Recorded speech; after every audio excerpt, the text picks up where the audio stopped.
ವಿದ್ಯಾರ್ಥಿಗಳಿಗೋಸ್ಕರ ಒಂದು ಶಾರದಾ ದೇವಿಯ ಪೂಜೆಯನ್ನು ಹೇಳ್ತೀವಿ. ಯಾಕೆ ಅಂದರೆ ಪರೀಕ್ಷಾ ಸಮಯ ಬಂದಿದೆ ಅಂತ ಶಾರದೆಯ ಕೃಪಾಕಟಾಕ್ಷ ಪ್ರತಿಯೊಬ್ಬರಿಗೂ ಆಗಬೇಕು ಅಂತ. ಹೇಗೆ ಓಂಕಾರ ಎಂಬತಕ್ಕಂತಹ ಬೀಜಾಕ್ಷರಿ ಇದೆಯೋ, ಇನ್ನು ಹಲವಾರು ಬೀಜಾಕ್ಷರಿಗಳು ಆಯಾ ದೇವತೆಗಳಿಗಿದೆಯೋ, ಅದೇ ರೀತಿ ಸರಸ್ವತಿಗೂ ಕೂಡ ಒಂದು ಬೀಜಾಕ್ಷರಿ ಇದೆ, ಅದುವೇ ಐಂಕಾರ. ಆ ಐಂಕಾರವನ್ನು ಓಂಕಾರದ ರೀತಿ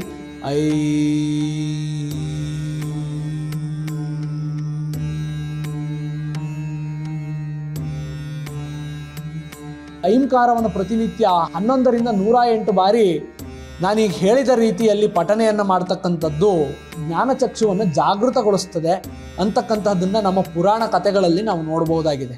ಓಂಕಾರ ರೂಪಿಣೀಂ ವಾಣಿ